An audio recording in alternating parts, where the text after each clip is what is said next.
hablar del impacto ambiental, pero desde el punto de vista de la generación de la energía eléctrica. Comenzamos entonces dando una definición de impacto ambiental. Esta definición nos dice que es toda alteración que se produce en el ambiente cuando se lleva a cabo un proyecto o una actividad. De aquí podemos darnos cuenta de dos cosas.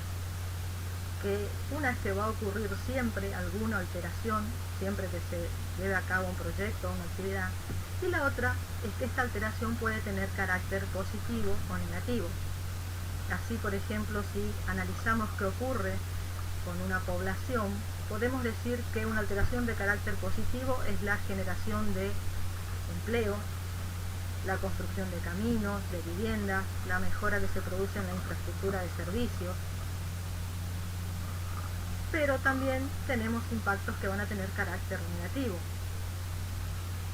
Por ejemplo, en el caso de una central hidroeléctrica, cuando hay que construir la represa que va a embalsar un gran volumen de agua, tenemos que anegar grandes superficies, y si había poblaciones humanas, estas deben ser trasladadas, con toda la problemática que conlleva esto. Entonces esto es un impacto fuertemente negativo.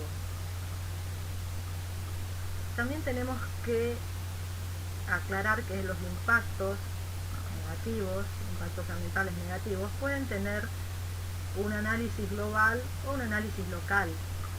Hablamos de impactos a nivel global cuando consideramos, por ejemplo, la sumatoria de las emisiones que producen las centrales termoeléctricas y ese nivel de contaminación que producen, cómo afecta al cambio climático, a la capa de ozono, a la biodiversidad, a nivel planeta. Si el análisis, en cambio, lo realizamos sobre una sola de estas centrales generadoras, vamos a estar analizando su impacto a nivel local. Cuántas emisiones se liberan a la atmósfera, en qué grado contamina el agua y los suelos, qué nivel de residuos y de ruidos produce, y cómo afecta al paisaje del lugar. Indefectiblemente todo proyecto asociado a la generación va a tener efectos sobre todos estos ítems que están listados en esta diapositiva. Pero estos ítems estos efectos ya son previsibles, entonces deben ser analizados previo a la construcción y evaluar en cada uno de los casos si son positivos o negativos y en qué etapa del proyecto se producen.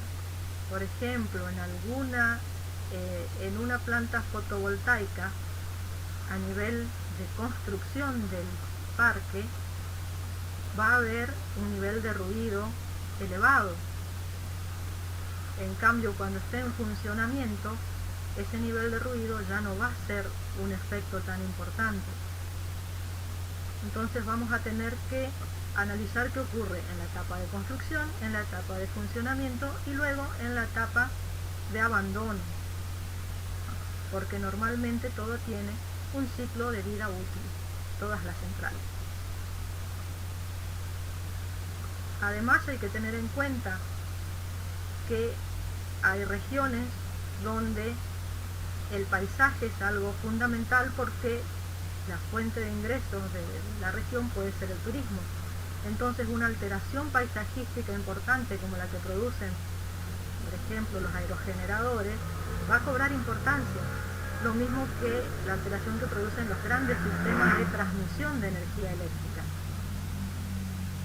Ya mencionamos algunos ejemplos de lo que ocurría con los impactos sobre la población, el movimiento de suelos que requiere la implantación de cualquiera de estas centrales también va a afectar a la flora y a la fauna.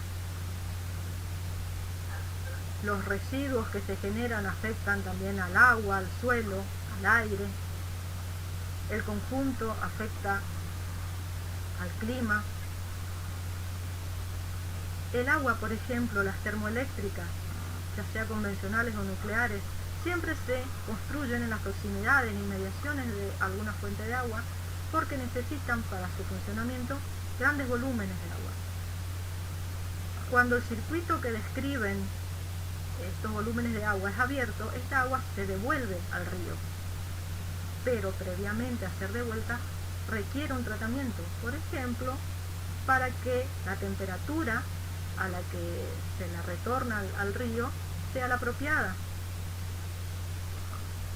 De igual manera, las emisiones de partículas y las emisiones de gases productos de la combustión pueden llevarse a valores admisibles. Hay tratamientos que se hacen en las centrales termoeléctricas, pero nunca se eliminan por completo.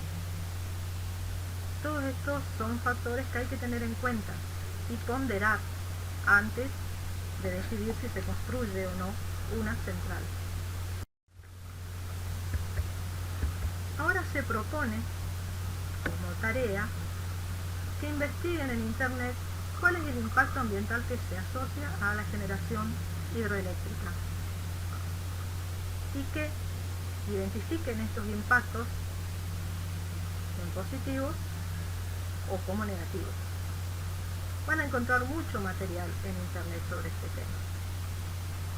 Y a continuación se les da algunas ideas sobre cómo realizar este análisis de los impactos. A modo de orientación, considerar qué ocurre con el gran volumen de agua embalsada, qué ocurre con los peces,